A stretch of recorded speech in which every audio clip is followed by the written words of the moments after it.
Je suis franc et sincère. Et c'est ici que je condamne l'auditeur général parce que j'ai vu, vous savez, l'unité spéciale pour un déplacement. Pour un déplacement d'une unité spéciale, il faut l'autorisation du chef de l'État. Je vous dis, même l'armée tout entière.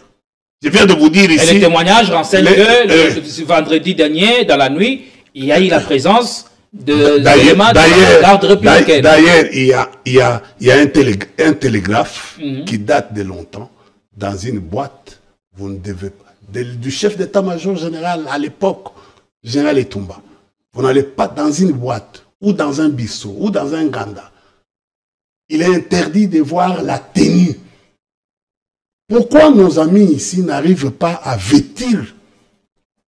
Qui profite ces silences des autorités? Oui, mais c'est dangereux. C'est dangereux, ça aura des répercussions d'un moment à l'autre, dans l'avenir ici. Ça aura des répercussions dans l'avenir. Et pourquoi il est cité dans ce dossier? Est-ce que c'est parce qu'il n'a jamais été discret par le passé? Et pourquoi ces genres d'histoires n'ont jamais été portées contre les enfants, par exemple, de Joseph Kabila, Joseph Laurent Kabila et Sifa? Est-ce que moi, je n'aime pas des comparaisons.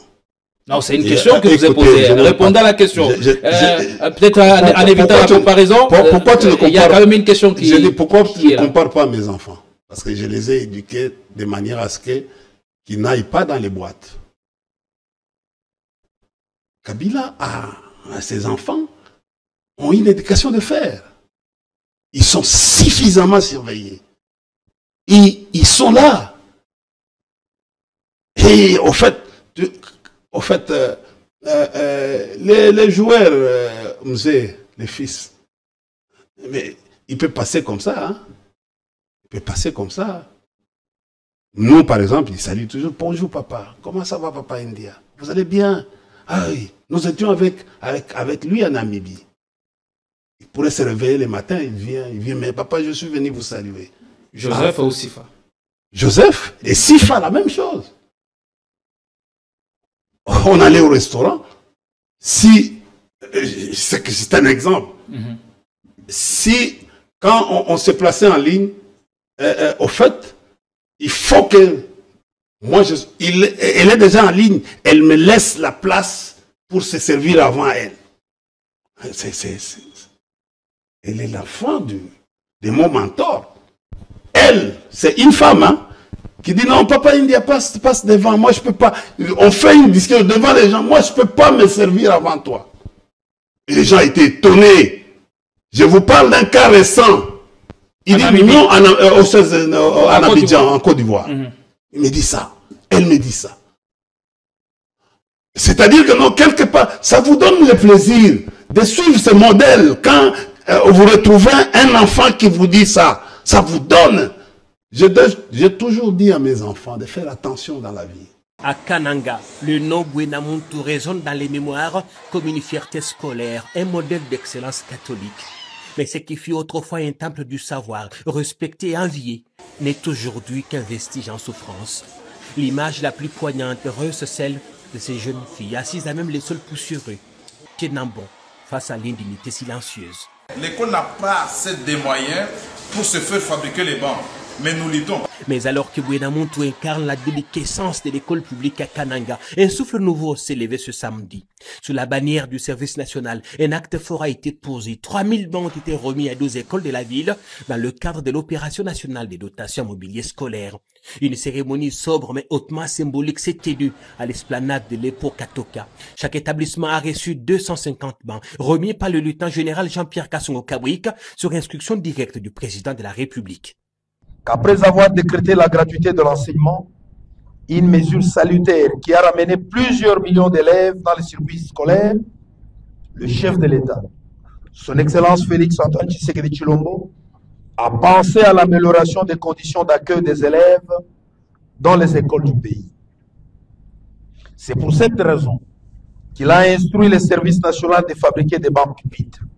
Depuis le début de l'opération remise des bancs, plusieurs écoles, universités et instituts supérieurs ont déjà été dotés en bas pupitre, aussi bien à Kinshasa qu'à l'intérieur du pays, comme à Lubumbashi et à Mouchbaï. Aujourd'hui, c'est le tour de la ville de Kananga de recevoir 3000 bancs pupitres qui serviront à plusieurs écoles de la ville. Depuis l'indépendance, jamais les écoles de Kananga n'avaient bénéficié d'une telle dotation de la part de l'État. Entre larmes de gratitude et applaudissements nourris, les chefs d'établissement et élèves ont salué ce geste du président Félix-Antoine Tshisekedi, perçu comme un début des réparations pour des années d'oubli. C'est depuis un temps que nos enfants tiraient leur connaissance dans des conditions qui les exposaient parfois aux intempéries. Aujourd'hui, grâce à son Excellence, Monsieur le Président de la République et chef de l'État, Félix-Antoine Tshisekedi Tshilombo, et par l'entremise du service national, sous votre direction, nous sommes bénéficiaires d'un lot de 3000 bancs pupitres que vous allez remettre aux 12 écoles ciblées. Ces bancs permettront les meilleures conditions d'apprentissage et d'hygiène dans nos établissements scolaires. À Kananga, le service national est déjà familier du terrain. Lutte contre la vie chère par la production agricole, stabilisation du prix du maïs, construction d'écoles, les bâtisseurs de la République marquent le territoire par l'action concrète. Le service national, disais-je, n'est pas étranger dans la ville de Kananga, car les bâtisseurs formés à Kanyamaka CC ont construit des écoles dans la ville de Kananga, où les bâtisseurs visibles à Kanyuka, à Mouimba Telecom, à Saint-Martin-de-Porres sont visibles. Le service national a également construit des écoles à l'intérieur de la province du Kasaï central, notamment à Chimbulu dans le territoire de Tibaya, Chichankou dans le territoire d'Endemba et Matamba dans le territoire de Kazumba. Aussi, depuis fin 2022, le service national a ouvert des dépôts pour la vente du maïs ici dans la ville de Kananga. Mieux encore, un atelier de fabrication a été installé localement pour permettre la continuité de l'opération. Ce n'est donc pas un geste ponctuel, mais une vision à long terme, celle d'un État stratège, conscient que l'école publique n'est pas un luxe mais un socle, et que redonner à des élèves un simple banc, c'est aussi leur rendre un peu de dignité, de respect et d'avenir. Chez vous, un cadre moderne et paisible pensé pour votre bien-être. Des appartements spacieux baignés de lumière conçus pour un confort absolu. Un salon convivial, une cuisine moderne et 3 chambres élégantes pour un quotidien serein. 2 salles de bain raffinées pensées pour votre confort et votre bien-être. Sécurité 24 heures sur 24, parking privé, buanderie, internet offert et électricité garantie jour et nuit grâce à notre générateur de secours de 180 kVA. À Joa Place, fini le coupure, place au confort. Chaque détail est pensé pour faire de votre appartement un véritable havre de paix. Joa Place, au numéro 7, avenue Kassai, quartier GB Ngaliema, à 3 minutes du boulevard du 30 juin, près de Mino Congo. Contactez-nous au plus 243 816 033 128. N'attendez plus, de Joa Place, votre nouveau chez vous. Dans le cadre de la préservation des acquis comme voulu par les présidents de la République, 2024 pour l'inspection générale de finances sera une année de renforcement de la lutte contre la corruption et les antivaleurs dans la gestion publique. Pour ce faire, ce service de contrôle supérieur a lancé 222 points de contrôle dans l'ensemble du territoire national. Cette énième vague de la patrouille financière s'annonce énorme. Les entités à surveiller sont la DGI, la DGRAD, la DGDA, avec les provinces de Kinshasa, de la Tchopo, du Nord Kivu, du Congo central, du Haut-Katanga et du Lualaba. Aussi dans le lot du contrôle, 12 ministères sont concernés, 44 établissements et entreprises publiques, 7 provinces et 12 entités territoriales décentralisées et enfin la chaîne de la dépense publique. Les contrôles a priori, dit la patrouille financière, restent le mode par excellence du contrôle des finances publiques en RDC.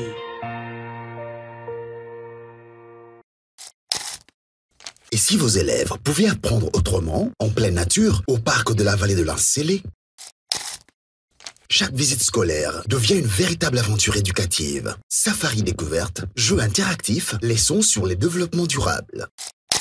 Entre émerveillement et apprentissage, vos élèves vivront des moments inoubliables.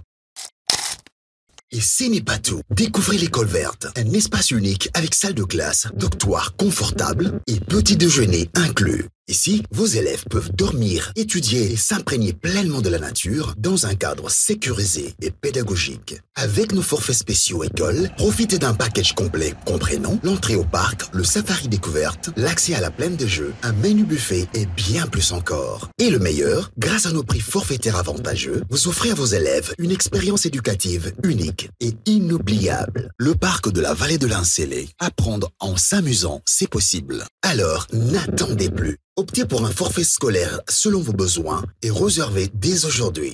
Téléphone plus 243 89 603 27 13 plus 243 81 389 13 77. Contact WhatsApp plus 277 934 025 41.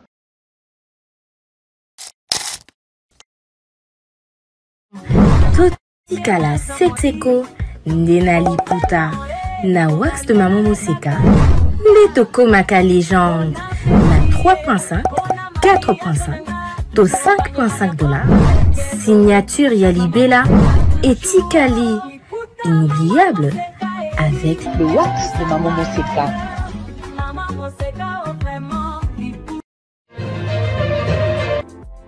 Le parc de la vallée de l'Incélé met également à votre disposition de logements de haut standing avec un confort 5 étoiles.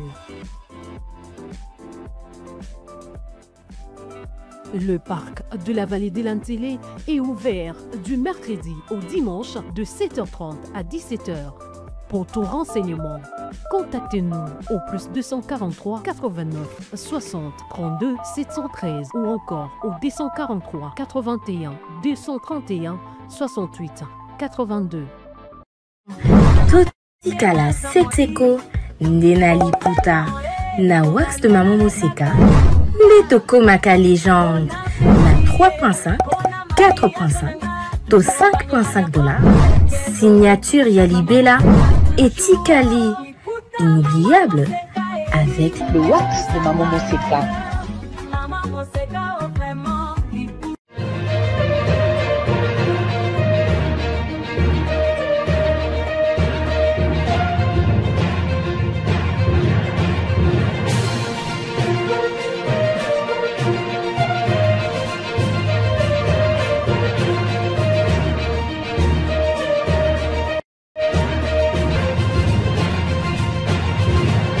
Merci de la confiance que vous placez en nous.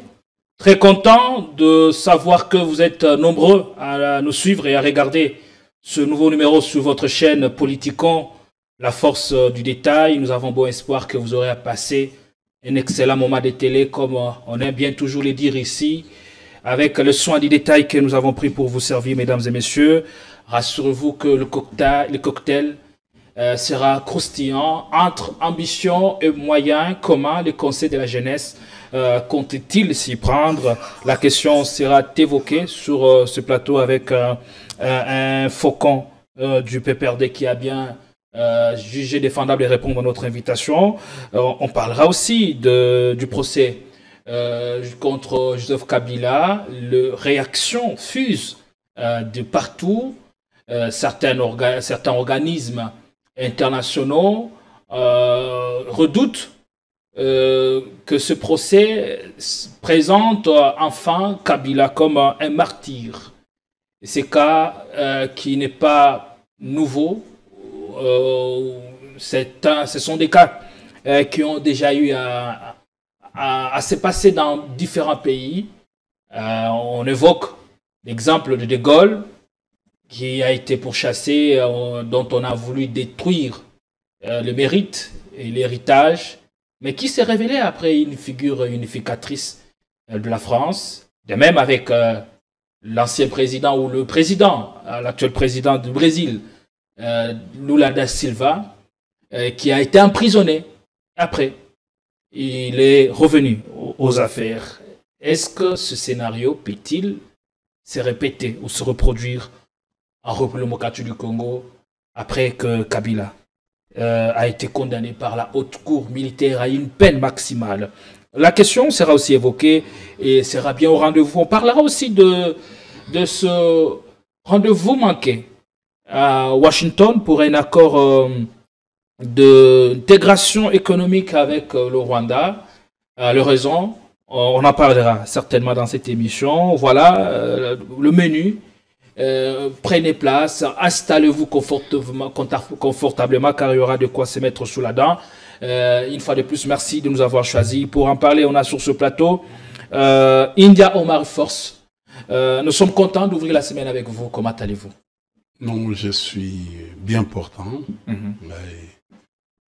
Ça fait longtemps que je suis passé par ici parce que la santé n'était pas bonne. Beaucoup de gens m'appelaient. Au fait, ils sont maintenant au courant que je suis en forme. Je reviens. Vous êtes maintenant en point. Oui, je suis suffisamment requinqué. Oui. Comme votre compère du PPRD aime toujours bien le dire, vous êtes maîtrisable. Et sur ce terrain-là, on navigue avec les armes tant physiques et spirituelles. Bon, au fait, écoutez, Dieu est le seul qui n'est pas maîtrisé, qui n'est pas aussi maîtrisable.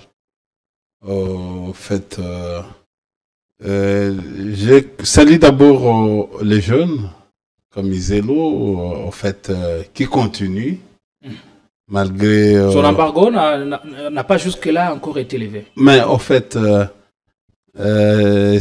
citoyens, parce qu'il s'agit des citoyens Bossembe, bon, en fait, tu sais, nous sommes dans un régime de la Deuxième République avec les retours des Banambinza.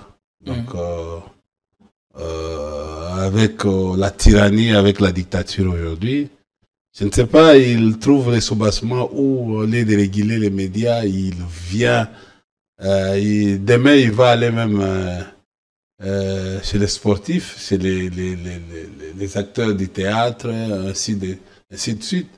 Donc, au fait, il n'a pas qualité. Le monsieur n'a pas qualité de suspendre. Il peut peut-être donner des conseils à vous qui êtes dans les médias. Il n'a pas qualité de faire donc, la censure. Quand on constate des écarts de langage, le CESAC a aussi obligation de les écarts de langage censurer. C'est qu'il constate. Les écarts de langage sont toujours constatés chez les gens du PPRD, non les gens qui l'usine des insulteurs en République démocratique du Congo, ça s'appelle IDPS Tshisekedi. Pourquoi il n'a jamais même donné des conseils? Donner des conseils. Des jeunes gens là qui viennent, qui insultent les gens. Je pense que non, il faut pas. Il devient la justice pour sanctionner les opposants, pour censurer même. Même il n'a pas même qualité de censurer les médias. C'est pas son rôle. Regardez, c'est ça, Conseil supérieur de l'audiovisuel. Regarde ce qui se passe à la RTNC. Avec l'émission, c'est quoi? Bendele Okoya, tout ça. Bendele Kouyate. Ouais. Regarde ce qui se passe. C'est de la violence. C'est la radio 1000 collines. Et comment sonne cette décision pour le PPRD? Mais je ne sais pas. Il faut lui demander. Parce que nous avons, tu sais, nous sommes, à propos de la RTNC, nous sommes suffisamment documentés aujourd'hui. Nous avons les preuves. Que nous avons même envoyé à la MONUSCO, on a envoyé pour démontrer que, regardez comment les choses sont en train de se passer aujourd'hui. Quand on va vers une culture de violence, où on dit il faut tuer, c'est la RTNC, avec des journalistes qui demandent il faut égorger. Des choses sont là, des preuves sont. Il faut suivre cette émission. C'est l'appel à la violence. Et pas ces degrés-là. Aucun jour on a pu sanctionner les journalistes qui sont les deux journalistes. qui sont aucun jour. Nous, pendant 18 ans, on n'a jamais fait des choses pareilles. Jamais fait des choses pareilles. C'est les gouvernements aujourd'hui qui incitent les gens à la violence. Outre inciter les gens à la division entre les communautés, mais on incite aujourd'hui les gens à la violence. C'est documenté, cher ami. Vous n'avez aucune preuve de cette allégation comme quoi le gouvernement incite les communautés qu'est-ce que vous appelez gouvernement? À s'opposer. Qu'est-ce que vous appelez gouvernement?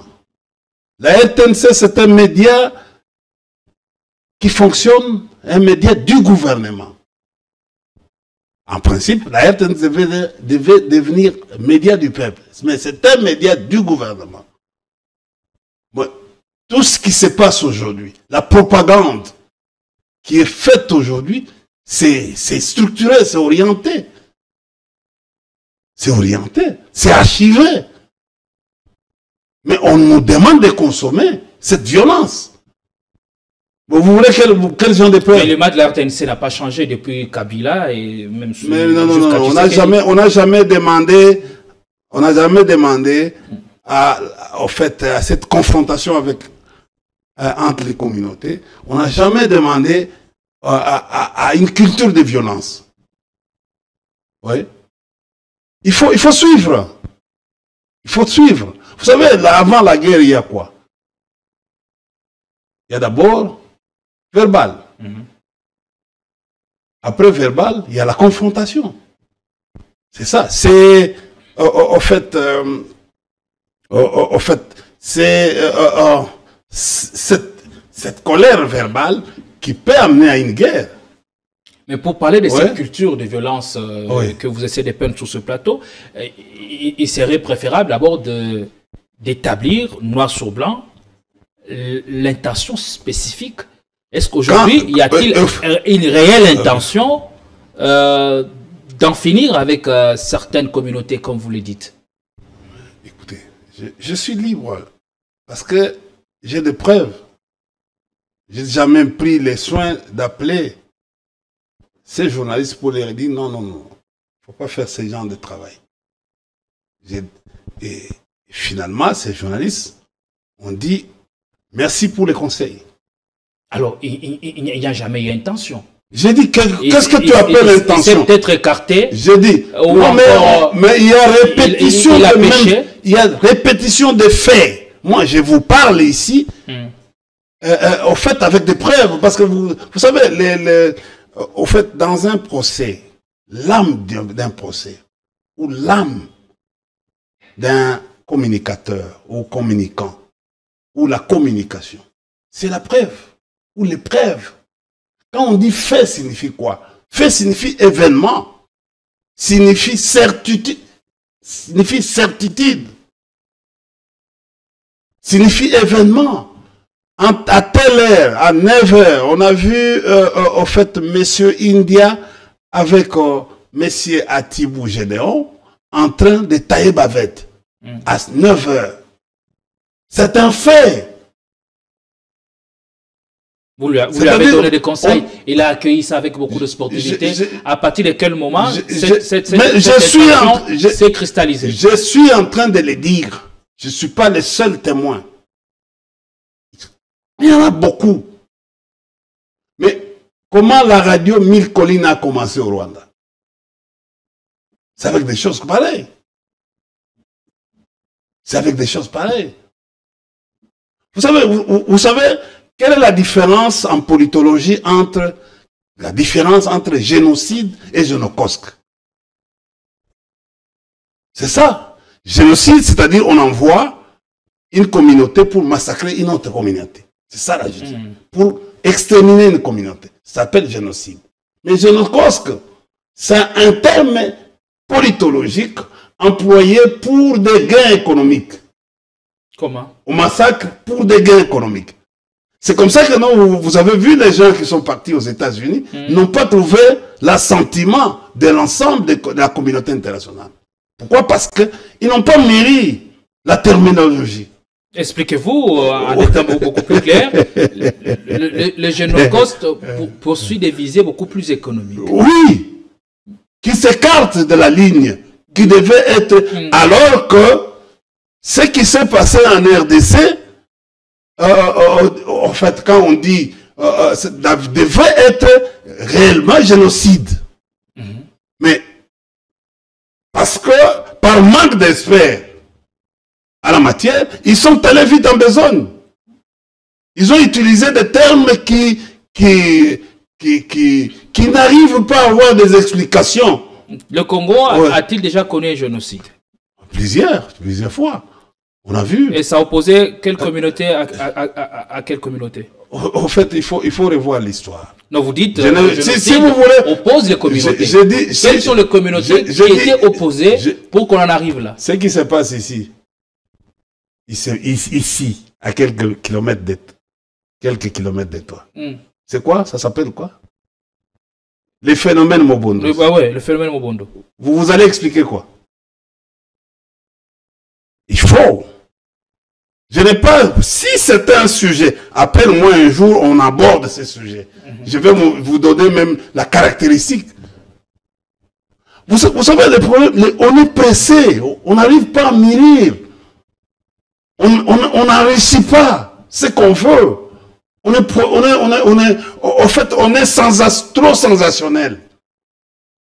Bon, oui, en fait, devant un parterre d'élite, on oriente, on donne quelque chose, et on ne laisse pas l'élite, c'est-à-dire aux universitaires, de mûrir sur quelque chose. On peut être très bien d'accord qu'il y a eu génocide, mais je viens de te démontrer. Quels étaient les acteurs? Est-ce que le phénomène Mobondo n'est pas génocide? Alors, les acteurs impliqués sont lesquels?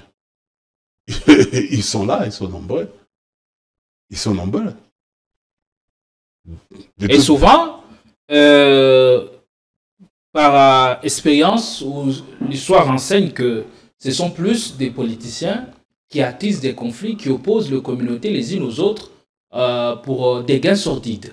Mais au fait... Mais pourquoi ne pas sanctionner, arriver à la justice, à la vérité ici à l'interne, avant de plaider pour la reconnaissance internationale? On vous a dit la justice transactionnelle.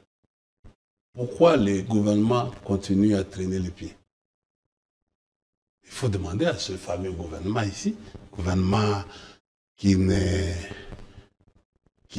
nous amène à la dictature, qui nous amène à la tyrannie, qui n'est pas dans nos priorités. Vous êtes en train de voir ce qui se passe dans les pays actuellement, avec la spéculation économique. Ça ne va pas. Donc il faut une documentation rigoureuse pour arriver à avoir gain de cause. Lorsqu'on porte une telle revendication, surtout à ces sommets-là, aux instances internationales. Posez la question au gouvernement, aux membres du gouvernement qui sont partis. Pourquoi ils n'en parlent plus? Non. C'est accoucher cette histoire-là, l'air aventuré a accouché la souris. C'est pas encore fini. J'ai dit, au fait, quand vous n'êtes pas entendu, regarde quelque chose que je vais vous dire. Tous les pays ont appuyé la Palestine. Tous les présidents ont appuyé la Palestine. À part la RDC. Pas les présidents de la RDC. Et le président de la République, pourtant nous vivons presque la même chose. Pour lui, il croyait que non, il va être il croyait que non, il va être reçu par Trump. Parce que Trump était, c'est pratiquement lui qui n'a pas aussi appuyé, en fait, la Palestine. Et regardez ce qui se passe. Vous n'avez pas ni les rapports de force, ce qu'on appelle l'équilibre des forces, vous n'avez ni l'équilibre d'intérêt, mais comme mouton de parniche, la RDC suit les États-Unis. Et quand vous suivez un pays comme ça, où vous n'avez pas des pieds sur terre, voilà les résultats. Aujourd'hui, au fait, notre diplomatie est par terre. Regardez, allez à la Banque centrale, est-ce un problème de moyens, un problème de compétences ou un problème de stratégie? Problème de compétences et problème de stratégie. Les deux. Les moyens ont été suffisamment mis à la contribution des lobbies. Pour les lobbies. pour les lobbying. Si vous allez à la Banque centrale et que les gens là vous donnent, vous allez... Et j'ai compris par après pourquoi nous avons une difficulté aujourd'hui. Les budgets de rémunération ne fonctionnent pas, les budgets de fonctionnement ne fonctionnent pas, les budgets d'investissement ne fonctionnent pas. Dans la rubrique loi des finances, nous avons 3 budgets, non? Aujourd'hui, ce que nous sommes en train de vivre dans ces pays, avec la spéculation économique, on a bloqué les paiements des fonctionnaires de l'État. Nous sommes les quantièmes aujourd'hui, les 6. Les fonctionnaires ne sont pas encore payés. Et on injecte les 50 millions de dollars. Pas de circulation. On bloque la monnaie nationale. Il y a rareté et on ne paye pas. Bon, on assiste à quoi? À la station, 1 litre d'essence, c'est 2990. Mais quand vous allez là-bas, il y a spéculation à la station. Soit avec 10 dollars, on vous donne 23 000. 23 000, on vous donne 24 000. Vous perdez. Vous perdez. Parce que 1 dollar équivaut à 1 litre. C'est comme ça que nous avons toujours évolué. Est-ce qu'on procède de la sorte pour stabiliser les francs congolais? Pardon? Est-ce qu'on procède de la sorte pour stabiliser les francs congolais? On stabilise les francs congolais si on produit. Le pays n'est pas capable de produire. Nous vivons d'impôts et de taxes. La loi de l'offre. Dans la gestion de 50 millions, c'est une mesure qui va s'estomper. Est-ce que vous aurez 50 millions d'injectés à tout moment? Non. C'est ça la faute de madame Soumino. J'avais dit dès le début. Vous m'avez même traité d'aîné. Je vous ai dit que cette femme ne saura pas diriger ce pays. Elle n'a pas le charisme. Elle ne peut pas être... Parce que je l'ai étudié depuis là où il était, au PNIT. Bon. Elle n'était pas capable. Elle n'a jamais convaincu. Elle était... Beaucoup estiment qu'elle a les épaules. Pardon? Beaucoup estiment qu'elle a les épaules. Mon cher ami, moi, aujourd'hui, je suis passé par l'ICCR. Même si tu viens, tu me poses, tu me dis, quelle est la différence entre la biodiversité et les écosystèmes? Je vais vous dire que l'écosystème, c'est l'ensemble du biotope et biocénose. Même si sans aller par 4 chemins.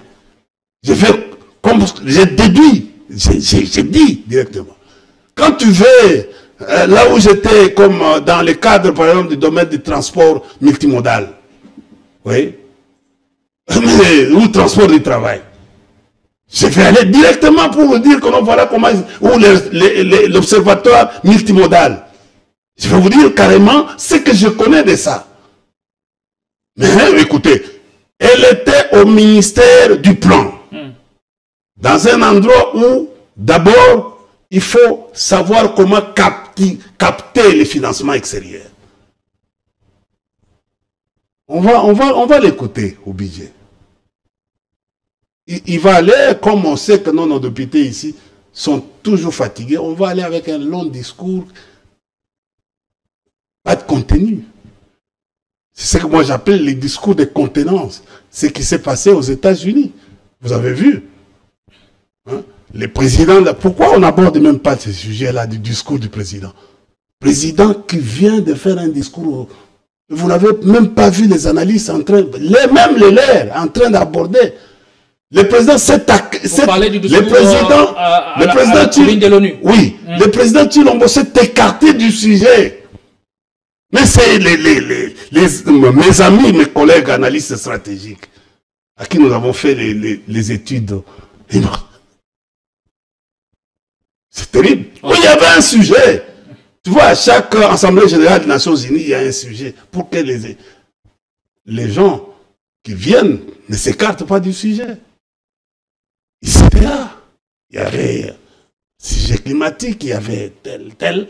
Il y avait un sujet où on devait... Tu sais, ça n'appelait même pas. Je connais le cabinet. Aujourd'hui, avec les systèmes de l'intelligence artificielle, tu peux. L'intelligence artificielle peut te faire un discours. Vous savez ça? Il peut programmer et te faire produire un discours, même de 8 minutes à l'Assemblée générale. Il y a des amis qui sont J'apprends. Il y a des amis de la... On ne peut pas recourir à l'IA pour avoir un discours de cette ampleur-là, surtout lorsque vous voulez vous adresser à la tribune des Nations Unies et porter les aspirations de votre peuple. Mais on s'est écarté du sujet. On s'est écarté du sujet. Et les gens ont commencé à nous critiquer. Tu sais, ça fait pratiquement 3 semaines. J'étais absent. Mais le problème, c'est qu'elle n'est pas le seul. Pardon? Tous ces peurs qui sont passés à la même tribune ont exposé leur politique interne. Devant un parterre, là, il faut attirer les investisseurs étrangers. Il faut dire comment tu évolues, comment ton pays est fréquentable. Comment vous entendez mener des réformes dans le cadre, tout ça. C'est ça. Comment l'État se porte. Voilà. Vous dites comment vous avez, en fait, votre influence au niveau sous-régional, au niveau régional, ainsi de suite. Sur le plan, comment vous êtes en train d'évoluer. Mais qu'est-ce qu'on évolue avec? Parce qu'aujourd'hui, avec la guerre, écoutez, le président Tshilombo est allé plus se plaindre. Alors qu'il a oublié que non, il y a des organes appropriés pour se plaindre. Tels que le Conseil supérieur et le Conseil de sécurité des Nations Unies, Cour internationale de justice, OMC, l'organe des droits de l'homme, au fait, comité de... Il y a des organes appropriés pour ça. Tu vois,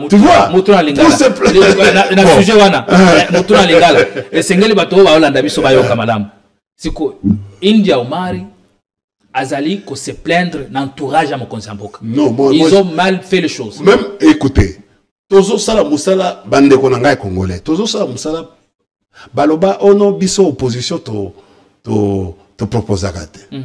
Et les cabinets les plus faibles, depuis que le pays a commencé, les pays, depuis à l'époque même coloniale, c'est les cabinets que nous sommes en train de voir. Comment ça, démontrez-le? Oui. Et regarde, ils vont là-bas, mais monsieur Kinzo était DG à la NAPI. Mais je crois que non, c'est lui qui devait promouvoir même la NAPI en étant directeur de cabinet. Mais tu as vu le directeur de la NAPI là-bas? Mais le type de la DGI est allé faire quoi? Avec les discours d'ordre politique. Incapable même de dire que non, aujourd'hui, les recettes que nous sommes en train d'avoir, de mobiliser aujourd'hui, c'est grâce à quelque chose qui s'appelle code minier. Ces ressources que nous sommes un peu... C'est-à-dire, regardez, il dit, lui-même se met en vedette pour dire c'est parce que le président Tshilombo a fait l'homme qu'il faut à la place du fou. Parce que, écoutez, cher ami, voyons voir. Mais écoutez, je dis, s'il n'y a pas de fraude, il n'y a pas de détournement, il n'y a pas la gabégie, nous pouvons aller au-delà des recettes qui sont... C'est que yo ozali ko se plaît entourage à Mokonzamboka, responsabilité na yene si kawana izani. Mais ils ont makasi. Vous savez, quand on dit évaluation et suivi, on évalue et on suit. Regardez toutes les réunions du Conseil des ministres. Quelles sont les décisions qui ont déjà été prises en compte ou bien appliquées? Regardez chaque vendredi.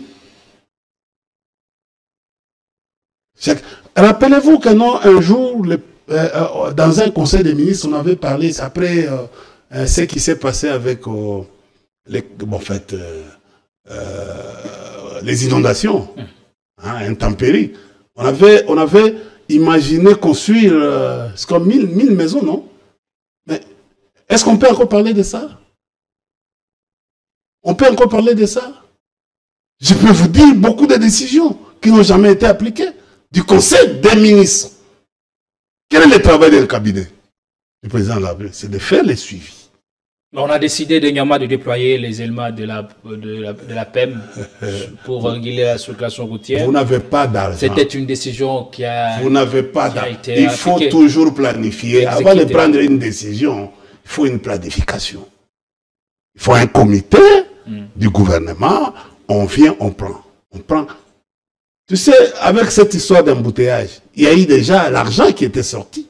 Mais cet argent a été bloqué, demandé au ministre provincial du transport. Il a reçu combien? 5 000. Sur les fonds qui a été destiné pour la gestion des embouteillages. Et ça a été donné comme ça. 5 000 $. Et l'argent qui a été déboursé, c'est parti où? Aujourd'hui, quand on dit, bon, on met l'armée. D'ailleurs, les gens pensaient que nous avons même dit attention avec la militarisation. Au fait, et tous ces gens-là qui sont en train de parler. Merci beaucoup. Laissez-moi terminer. Il y a beaucoup de choses à évoquer avec vous. Laissez-moi terminer. Est-ce que vous savez que non? Vous savez que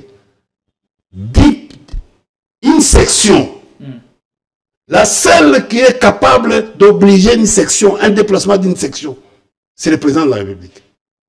C'est ce qu'on appelle la mise en œuvre. Seul. C'est-à-dire que non, s'il y a une conséquence, s'il y a des armes, il y a mort d'hommes dans la pratique de cette section-là, la responsabilité incombe au président de la République. Attention, la loi sur l'armée, beaucoup de gens, même les généraux qui sont là, ils ne lisent pas la loi. Même les députés ne lisent pas. Vous savez, c'est beau bien de dire que bon, écoutez, nous mettons l'armée à la disposition. Mais en cas de problème, la responsabilité première revient au commandant suprême. Ils peuvent lire l'article 83 de la Constitution de la République démocratique du Congo.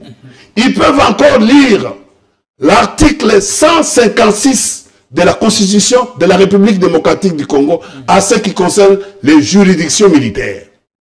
Chers amis, il y a des gens aujourd'hui au Congo. On comprend. Et il faut dire, c'est le cabinet du président de la République qui devait attirer l'attention au président à chaque fois. Je dis attention, attention. Les décisions que nous sommes en train de prendre, mais doivent être conformes à la Constitution de la République et aux lois du pays. Mais, d'ailleurs,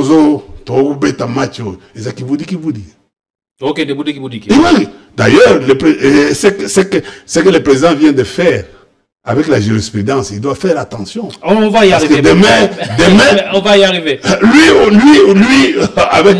Moi, je pense... bon, en fait. On va y arriver. Merci beaucoup, India Omar Force. Je pense que il est déjà monté sur ce 4 chevaux très virevoltant.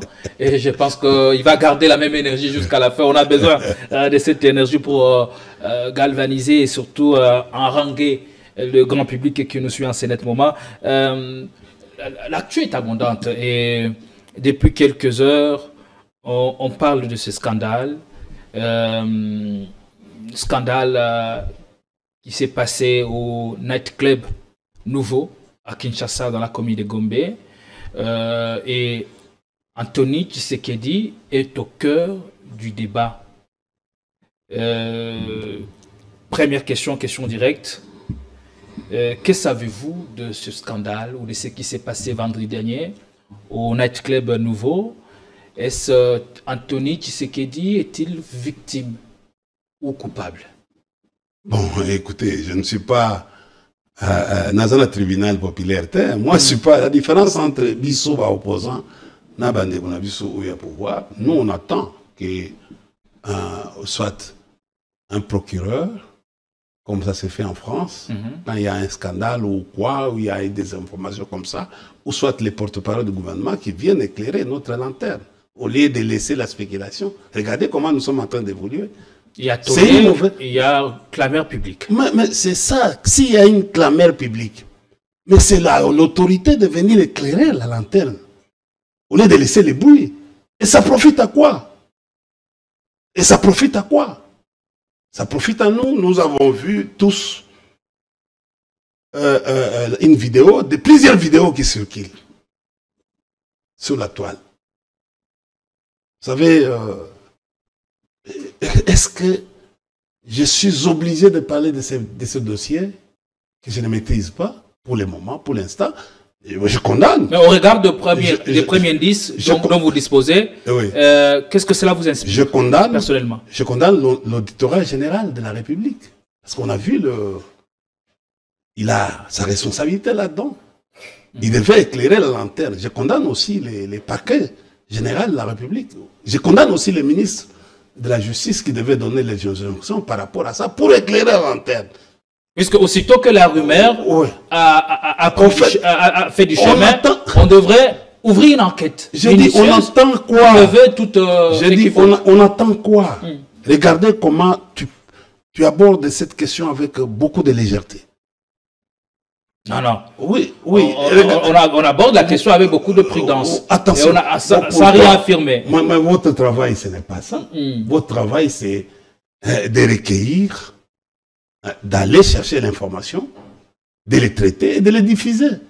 Vous avez déjà diffusé l'information. Quand vous prenez un sujet, la différence entre ici, dans votre média ici, différemment des autres, c'est-à-dire ici, ce que j'aime, Politicon, c'est qu'il donne d'abord l'information. Il a un sujet, différemment de nos youtubeurs, où directement ils entrent, ils commencent à donner, au lieu de parler du sujet, de l'événement, ils commencent déjà à donner leurs propres sentiments. Mais ici, il y a une réflexion. Bon, maintenant, à ce qui me concerne, les faits s'est déroulé. Mais on doit avoir de l'éclaircissement. C'est le gouvernement qui doit nous dire exactement. Et puis de deux, je ne peux pas parler de ces problèmes. Pourquoi? Parce qu'à mon niveau, je suis papa. Les jeunes hommes, chaque fois on se retrouve, ils m'appellent papa. Depuis longtemps. Les jeunes hommes? Oui, depuis longtemps. Même avant que l'IDPS devienne aujourd'hui au pouvoir, ils m'appelaient papa. Ils se retrouvaient dans les restaurants, avec beaucoup de police. D'ailleurs, je suis même surpris. Beaucoup de police. C'est un garçon bien éduqué. Je dis, bon, je suis surpris. Personnellement, je suis surpris. Je connais son entourage. Il me respecte beaucoup. Vous savez, en fait, ayant été responsable de beaucoup de jeunes à Kinshasa, je suis le mieux respecté. Que ce soit à l'IDPS, que ce soit à l'Union Sacrée, que ce soit partout. On me respecte. Pourquoi? Parce que j'ai beaucoup aidé les jeunes. Et vous savez, dans la parole de Dieu, quand vous donnez avec la main droite, il ne faut pas que la main... Quand vous... En fait, pour moi, je suis étonné. Que ce soit lui.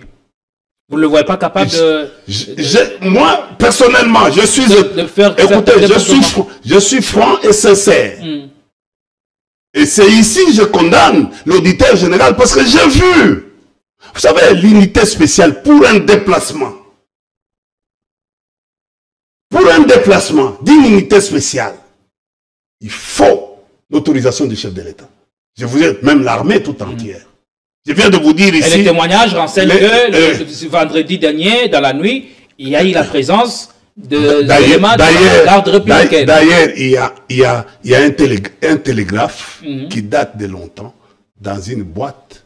Vous ne devez pas. Du chef d'état-major général à l'époque, général Etumba. Vous n'allez pas dans une boîte ou dans un bistrot ou dans un ganda. Il est interdit de voir la tenue. Pourquoi nos amis ici n'arrivent pas à vêtir nos gens en uniforme? Alors qu'est-ce que ces éléments étaient écoutez, à cette boîte de la veste, il s'agissait d'une simple coïncidence? En fait, j'ai dit ceci. Il ne faut pas comparer ça à nos vestes. Par exemple, quelqu'un qui s'habille très cher, un costume de 2-3 000. Non, vous pouvez acheter même au fait du première qualité. La tenue est sacrée. Oui. Vous habillez. Pour tout ça, c'est quoi? C'est masqué. Parce que quand, en fait, un cousin, un papa, un frère, il faut les protéger pour protéger son travail. Parce que ce qui arrive, s'il arrivait que la justice arrive à détecter, mais c'est le papa qui va avoir des problèmes. Donc, il faut les protéger. Donc, déjà, le ministre, le porte-parole du gouvernement, devait dire un mot. Les gouverneurs devaient dire, parce que c'est sa ville. Alors, à qui profitent ces silences des autorités? Oui. Mais c'est dangereux. C'est dangereux, ça aura des répercussions. d'un moment à l'autre, dans l'avenir ici.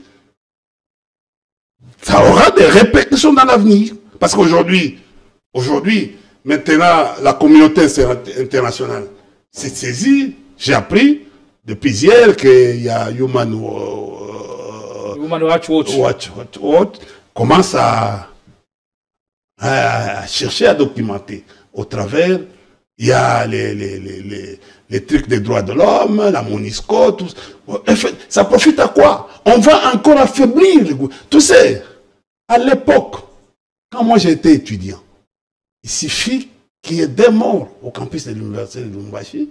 Il y a eu beaucoup de choses. Vous savez que d'ici là, il y aura quelques membres de l'Union sacrée qui vont être sanctionnés par les trésors américains. Tu es au courant de ça? Oui. Il y a déjà, on prépare déjà, parce qu'on va sanctionner quelques membres à cause de cette histoire de le changement de la Constitution. Il y a déjà une liste qu'on va sanctionner par les trésors publics. C'est-à-dire que non, il faut faire attention à tout ça. Alors, sur le sujet, est-ce que Anthony Tshisekedi, qui est au cœur de ce débat, est-ce qu'il est victime de quelque chose ou tout simplement, dans les cas précis, il est coupable? Et pourquoi les doutes et pourquoi il est cité dans ce dossier? Est-ce que c'est parce qu'il n'a jamais été discret par le passé? Et pourquoi ces genres d'histoires n'ont jamais été portés contre les enfants, par exemple, de Joseph Kabila, Joseph Laurent Kabila et Sifa? Est-ce que moi, je n'aime pas des comparaisons. Non, c'est une question que vous avez posée. Répondez à la question. Peut-être en évitant la comparaison. Pourquoi tu ne compares? Il y a quand même une question qui. Je dis pourquoi tu ne compares pas mes enfants? Parce que je les ai éduqués de manière à ce qu'ils n'aillent pas dans les boîtes. Kabila ses enfants ont une éducation de fer. Ils sont suffisamment surveillés. Ils sont là. Et au fait, les joueurs, les fils, mais il peut passer comme ça. Hein? Il peut passer comme ça. Nous, par exemple, il salue toujours. Bonjour, papa. Comment ça va, papa India? Vous allez bien? Ah oui. Nous étions avec lui en Namibie. Il pourrait se réveiller le matin, il vient, mais papa, je suis venu vous saluer. Joseph ou Sifa? Joseph et Sifa, la même chose. On allait au restaurant. Si, c'est un exemple. Si, quand on se plaçait en ligne, au fait, il faut que moi, elle est déjà en ligne, elle me laisse la place pour se servir avant elle. Elle est l'enfant de mon mentor. Elle, c'est une femme, hein, qui dit non, papa India, passe devant, moi je peux pas. On fait une discussion devant les gens, moi je peux pas me servir avant toi. Et les gens étaient étonnés. Je vous parle d'un cas récent. Il dit non, en Abidjan, en Côte d'Ivoire. Il me dit ça. Elle me dit ça. C'est-à-dire que non, quelque part, ça vous donne le plaisir de suivre ce modèle. Quand vous retrouvez un enfant qui vous dit ça, ça vous donne. J'ai toujours dit à mes enfants de faire attention dans la vie. De faire attention dans la vie. Vous savez, un jour, mon enfant s'est retrouvé dans un deuil. Oui. Il a salué au fait, une haute autorité de ce pays, dans un deuil. Pour le tenir à la main comme ça. Et le gars là, l'autorité là m'a appelé, m'a dit non, j'étais avec ton enfant, tu as bien éduqué. Tu as bien éduqué tes enfants. J'étais fier. Maintenant, si, mon problème, si nous devons considérer ça comme un cas aléatoire, vrai ou faux, c'est pas ça le véritable débat. Quel conseil, en tant que papa, jusque-là, je vais vous donner peut-être je donne les conseils aux donneurs de leçons. C'est-à-dire, à monsieur l'auditeur général de la République, vous avez une responsabilité. Au procureur général de la République, vous avez une responsabilité. au ministre de la Justice, ministre d'État à la Justice, vous avez une responsabilité par rapport pour éclairer au ministre porte-parole du gouvernement. Vos conseils, Anthony Tshisekedi, non, moi, spécifiquement, en tant que papa. Bon, mais au fait, je n'ai pas... Il y a ces cas qui arrivent. Peut-être un cas aléatoire, vrai ou faux, c'est pas ça le problème. Pour les un moments, conseil à lui donner. Pour les moments. Oui. Quel est le conseil que je dois donner? En tant que papa. De quoi? Il a fait quoi? J'attends la justice. Je suis en train de dire, il faut d'abord que les autorités du gouvernement, même la première ministre, parce qu'il s'agit de... On m'a dit que non, il y a un cas de mort. Mais la première ministre traîne. Elle est là. Elle doit s'assumer. C'est ici où on va écouter. Monsieur qui condamne, au fait, les condamnés, dans les condamnations de mort. Attends quoi? Allez, merci beaucoup. J'espère qu'on aura, lorsque l'enquête va, qui est en cours certainement, on l'espère. Est-ce qu'il y a une enquête? On espère qu'il y a une enquête en cours et est-ce qu'il y a une au moment opportun, le procureur a dit quoi? L'affaire sera élucidée et on en saura un peu plus. Allez, on va évoluer. On parle du Conseil national de la jeunesse, dont le bureau a été installé le samedi dernier.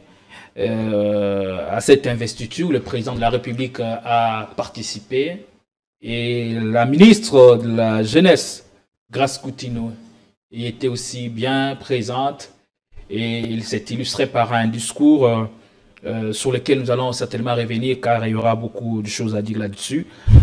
Question directe d'abord, Indar Marie, quel est votre regard sur le ministère de la Jeunesse et son patron aujourd'hui, qui est Grace Coutinho? Bon, de toutes les façons, j'ai vu ça. Je vais même aborder ce que, en fait, le scandale qu'on a fait en Belgique avec l'octroi des médailles d'un citoyen belge. Au fait, en Belgique, le président de la République. Je vais déchirer mes notes. Je vais déchirer mes notes de l'université. Parce que ça commence à me faire très mal dans la tête. Pourquoi je suis allé étudier? Ne devrait-il pas décerner la médaille à non, d'abord je commence. Le président apparaît. Conseil national de la jeunesse. C'est un organe consultatif. Un organe consultatif. Tout est fait, on ne nomme pas les gens. Mais on apparaît, le président vient investir un homme qui s'appelle Mbouyi, Claude Mbouyi, le jeune homme Claude Mbouyi. On vient l'installer. Qui a été élu récemment par ses pairs. Oui. Et le président vient faire quoi? C'est mixé dans cette histoire, dans un conseil consultatif au niveau du ministère. Les gens du président, ils n'ont jamais dit au président que non, le conseil national a eu un arrêté d'un ministre ou d'une ministre pour leur fonctionnement. C'est un arrêté, ils sont régis par un arrêté. Et le président va venir investir. Oh, monsieur le président, vous avez un cabinet, vous avez même un directeur de cabinet adjoint en charge, c'est pas, la dame là, c'est quoi? Elle s'appelle Chantal, au fait. Pourquoi il n'a pas conseillé? Président, s'il voulait venir seulement assister, il ne devait qu'assister, venir investir. Écoutez. Qu'est-ce que ça veut dire? Ça vous a kikin? Vous voulez dire sur qu'il s'agit d'un manque de respect à la fonction présidentielle? Oui. Ou à l'institution de la République? Oui. Il vient faire quoi? Il vient se mixer dans une histoire où on commence à parler la vision du président de la République. C'est-à-dire, le garçon devient, avec le Conseil national de la jeunesse, c'est pour toute la première fois au monde, c'est pour la première fois en RDC que le président est venu se déplacer uniquement pour venir investir un homme qui s'appelle Claude Mbouyi. Bon, et puis, allons-y. S'il arrivait que le président était venu pour investir, mais le M. Mbouyi là n'a pas été lui seul. Il a été élu à un comité, avec un comité. Pourquoi le président n'a pas investi tout le monde? Et les trucs là, il devait faire porter à tout le monde. Il a d'abord lui-même divisé les gens. Entre eux, ce comité-là ne va pas bien fonctionner parce que c'est déjà... Tout le monde devait bénéficier de l'investissement. Mais les garçons là, il va être orgueilleux même plus que... Parce que il a été nommé. Investir signifie quoi? Est-ce que Madame la ministre peut un jour sanctionner M. Mbouy? Ou réprimander M. Mbouy? Non. Et le gars, Claude, n'a même pas été investi par la première ministre. Il a été investi par le président de la République. Regardez. Un organe qui est... Regardez la squelette, hein, qui dépend d'un ministère. C'est le président qui vient... Nous sommes dans quel pays? C'est le président qui vient investir un individu. Il oublie les comités. Qu'est-ce qu'il a convaincu d'y aller? Hein? Qu'est-ce qu'il a convaincu? Je ne sais pas.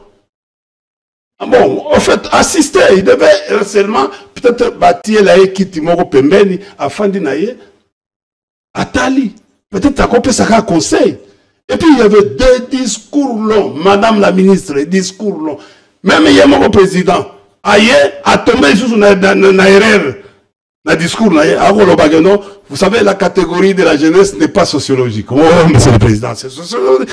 Vous êtes en face d'un sociologue. Quel est le travail? Les sociologues, la sociologie étudie quoi? L'être humain et ses rapports envers la société. Mais si ce n'est pas sociologique, cette catégorie, elle n'est pas sociologique.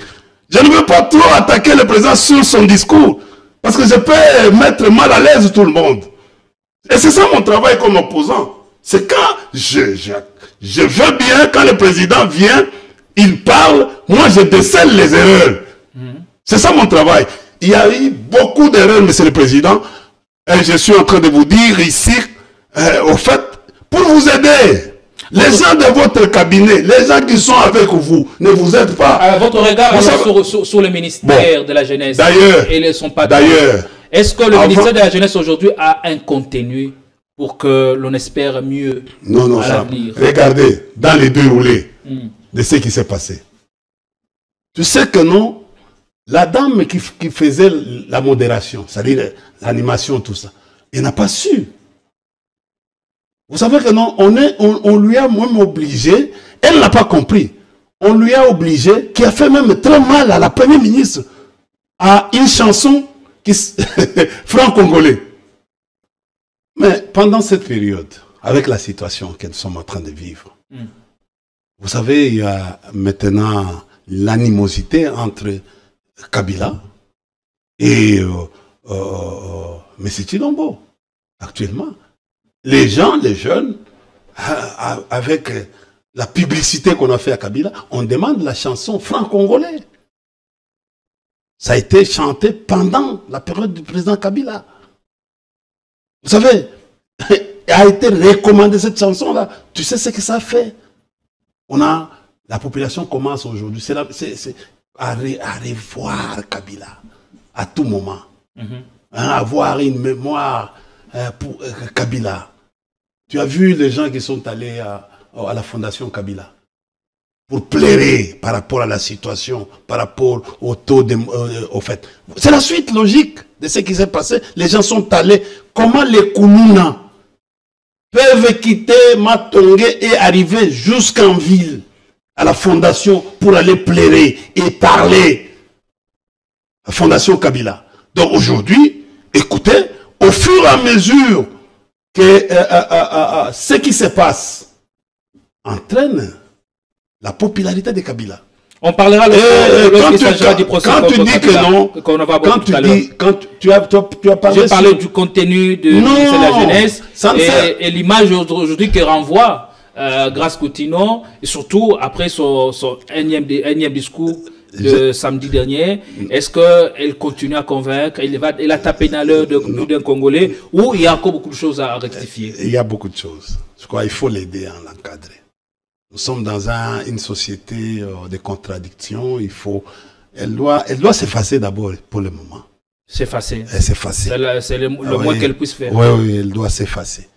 Parce qu'au fur et à mesure, elle ouvre sa bouche. Pourquoi s'effacer? Parce qu'elle ne serait pas à sa place? Oui, d'abord, c'est un ministère de propagande pour... Et faire la propagande pour un régime, il faut avoir les données. Il faut voir les données. Il faut aller convaincre. Il faut que ce qui se passe, le travail arrive à... Mais aujourd'hui, comme on ne travaille pas, comme on arrive, il n'y a pas de preuves. Qui ne travaille pas? Au fait, les régimes ne travaillent pas. Les gouvernements ne travaillent pas. L'échec, au fait, M. Tshilombo a échoué sur tous les plans. Défense, zéro. Sécurité, zéro. Économie, zéro. Environnement, zéro. Investissement, zéro. Emploi, zéro. Moi, je parle de la politique dans le sous-secteur de la jeunesse. Mais comment? Regardez aujourd'hui. Cet embouteillage. Vous savez que l'embouteillage de la ville de Kinshasa est dû à l'exode des graines. Les gens viennent en ville.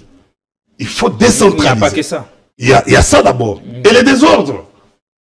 Les ministres, pour être populaire, si vous voulez devenir ministre ici de la jeunesse, pour être populaire, il faut inventer, trouver des mécanismes pour créer de l'emploi aux jeunes. Et je crois que elle devait être porteuse de ce projet-là. Pour trouver des mécanismes comment... On voit comment elle est en train de se battre à travers des plaidoyers, même si le ministre n'est pas là pour faire des plaidoyers. Bon, elle est là pour appliquer la politique du gouvernement dans son secteur bien précis. C'est notre petite sœur, il faut plus l'encourager. Et là, comment l'encourager? Elle fait des plaidoyers à la place même du Conseil national de la jeunesse. Et c'est elle qui se transforme presque en une ONG. Est-ce que c'est ça le travail des conseillers? C'est comme ça que je pose la question. Est-ce le travail de la ministre, c'est de faire des plaidoyers? Non. C'est d'exécuter les projets. Mais là, elle fait des plaidoyers. Elle demande au président, au président de faire quelque chose pour le Conseil national de la jeunesse, qui n'a pas les moyens, malgré la volonté. C'est l'essentiel de son discours. Il y a des projets... Dans en fait, la caisse, je peux dire la banque, il y a une banque de données. Et le ministre peut aller à la Proyenne, par exemple. Il y a beaucoup de dossiers, beaucoup de projets. Elle doit être capable. Est-ce qu'il y en a? Il y a beaucoup de projets. Vous allez dessus. Tu sais, les problèmes ici, tu sais que même le gouvernement n'a pas de projet bancables. Il est incapable. Il y a beaucoup d'argent à la Sécomine. La Sécomine ne demande que des projets bancables pour financer. Le gouvernement aujourd'hui est incapable d'inventer des projets. Et vous savez que notre gouvernement ici, il y a beaucoup de failles dans les chefs de... C'est autour de 1,4 milliard de dollars. Regardez, même les routes ici, de la ville de Kinshasa, on peut trouver les financements à partir de la Sécomine. Mais nos ministres ici sont... Regardez comment on est aujourd'hui avec l'évolution, après 10 ans. On a mis, par exemple, les égouts, les terrassés que vous êtes en train de vivre dans la ville. Il faut les remplacer. Quand vous allez en Belgique ou ailleurs, même ici en Abidjan, vous n'allez plus trouver des trucs pareils. Il faut maintenant aller Moi, je pose cette question parce qu'à voir ce que la ministre de la Jeunesse est en train de faire, je me dis, peut-être qu'il n'y a pas de contenu, le ministère de la Jeunesse n'a pas de contenu, ou il n'y a pas une politique bien tracée qu'elle est censée suivre, par exemple. C'est comme ça qu'elle est perdue dans cet environnement-là. Non. Quand elle est arrivée au ministère, elle devait prendre tout le temps pour lire. Est-ce qu'elle était bien préparée? Non, je ne pense pas. Je ne pense pas. Il faut lui donner encore une chance. Une chance. Mais je vous dis, il y a une pétition en cours. Non, la pétition pour son départ. La pétition est vidée avec la cérémonie ici. C'est comme ça que vous avez vu la présence du président. C'était masqué cette histoire de pétition. Il n'y aura plus. On a donné des véhicules maintenant aux jeunes. Ils vont rouler carrosse. Allez. Est-ce que vous êtes au courant que non, on a donné des véhicules? On a donné d'argent. Il y a même les frais de fonctionnement qui doivent être versés à ce niveau. Claude a même demandé pardon pour ce qui s'est passé. C'est pas il y a eu des casses, tout ça. C'est fini. Allez. Ils ont trouvé les comptes et c'est fini. Mais désormais, le Conseil national de la jeunesse va commencer à toucher chaque mois et tout ça. Et puis ils vont rouler carrosse. Bon, vous savez, un jeune, il va plus continuer à réfléchir. Merci beaucoup. Il a déjà les moyens faciles. Nous devons évoluer. Il y a le tout dernier sujet qui nous attend là. On est, en tout cas, pour chasser par les temps, 10 minutes que la réalisation nous accorde pour chiter en beauté. On parle du procès Kabila, condamné à mort. Comment d'abord le PPRD a accueilli cette nouvelle et comment comptez-vous résister ou faire face à cette condamnation qui risque de fragiliser un tout petit peu votre parti politique? Fragiliser quoi? Votre parti? Non. Non, c'est dans l'oubliette. Il faut oublier. Nous prenons acte par sportivité de cette condamnation de M. Chilombo. La justice congolaise. C'est M. Chilombo qui a condamné le président. C'est la justice congolaise, Écoutez, la haute cour militaire. Monsieur, tu viens de dire tout à l'heure, tu as dit quelque chose. Tu as dit, en fait, tu as donné un exemple. Hein? Maréchal Pétain a pourchassé en fait, le général de Gaulle jusqu'en Angleterre. Et qu'est-ce qui s'est passé après? Maréchal Pétain a été emprisonné par le général de Gaulle et Maréchal Pétain est mort en prison. Vous savez, c'est toi. Tu as donné cet exemple, mais pas aller avec... Il faut dire aux gens. Et aujourd'hui, on ne parle plus de Maréchal Pétain en France. Maréchal Pétain est devenu comme Hitler. On ne veut même plus parler de... Aujourd'hui, quand vous parlez du général de Gaulle... C'est tout un symbole pour le Français. C'est tout un symbole pour les Français. Et c'est même une fierté. Attendez. Ça, c'est le premier exemple. C'est dans l'histoire des relations internationales. Deuxième, dans le cas récent, tu as parlé de Jair Bolsonaro au Brésil. Da Silva. Qui a arrêté M. Lula, président Lula. Il est allé en prison. Sorti de la prison comme Mandela, qu'est-ce qui s'est passé? Il est redevenu président. Président. Et l'autre est où? Il a été condamné 27 ans de prison. Avant d'être condamné, il portait les bracelets électroniques. Où est-ce que vous l'en venez? Ridiculisé. Où est-ce que vous l'en venez? Non, mais c'est moi, je n'ai récupéré que ce que tu as dit. Mais, comme je maîtrise cette histoire, je peux vous citer beaucoup de choses. Je peux même vous dire ceci, ce qui veut se passer au Sénégal avec le retour de Macky Sall. Macky Sall va rentrer au pouvoir, non? Tu as appris ça, qu'il sera candidat. Tu comprends?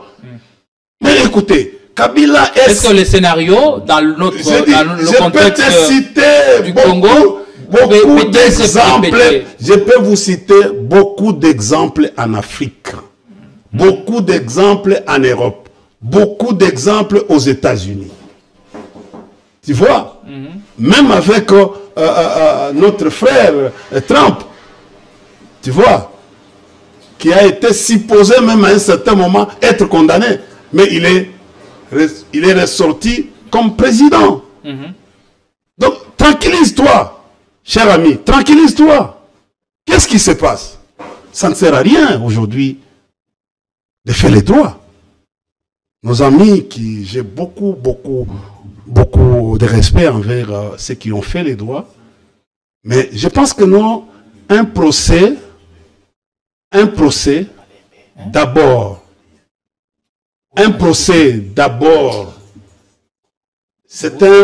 doit être éducatif et instructif. L'âme du procès, c'est quoi? C'est l'épreuve. Voilà, je donne raison au président Kabila. Tout au début, il nous a dit, laissez. Il ne faut pas vous préoccuper, n'allez pas. Leur objectif, c'est de condamner. Laissez-les faire. Et c'est comme ça que non. Même pas des avocats, il faut les laisser. Vous savez, ils ont commis une erreur. Laquelle? Ils devaient même... pourquoi ne pas créer... Parce que, écoutez, l'État devait même mettre à la disposition de la défense et du prévenu la défense. Pour qu'il y ait une justice... Un procès équitable. Un procès juste et équitable. La contradiction. arranger des choses comme ça. Ménager. Malheureusement, au fait, on pense que non. Et de deux, chers amis, lisez l'article 156, je crois, 156 de la Constitution. Vous allez chuter par là. Oui. Tu peux lire l'article 156 de la Constitution. Tu peux lire à haute voix. Les juridictions militaires connaissent des infractions commises par le membre de forces armées et de la police nationale. Allez-y, rapidement, parce que... En temps de guerre ou lorsque l'état de siège ou d'urgence est proclamé, le président de la République, par une décision délibérée en Conseil des ministres, peut suspendre sur toute ou partie de la République ou pour la durée et les infractions qu'il fixe l'action répressive des cours et tribunaux des droits communs au profit de celles des juridictions militaires. Cependant, le droit d'appel ne peut être suspendu. Allez-y. Une loi organique fixe les règles, les compétences d'organisation et de fonctionnement des juridictions militaires. Bon, il y a une loi dans ce pays et on a jugé Kabila où? Il a commis cette infraction où? À quel niveau? Kabila est civil. Et d'ailleurs, quand vous allez dans les codes pénals militaires, on dit, avant de condamner un prévenu, il faut qu'il soit auditionné. Lui qui est civil, comment a-t-il révélé sur son serment militaire? Mais déjà, la Constitution les met dans une difficulté. Parce que le président lui-même n'a jamais proclamé l'état de siège à Kinshasa, ni l'état d'urgence à Kinshasa, ni l'état de guerre en République démocratique du Congo. Tu as vu une difficulté à un certain moment, on a pris un député à Goma, qu'on voulait le juger en flagrance, quelque chose comme ça, mais on n'a pas su, le Parlement, par après, au fait, c'est le député là qui s'est promené avec Zoé, non? Nous avons un cas de jurisprudence.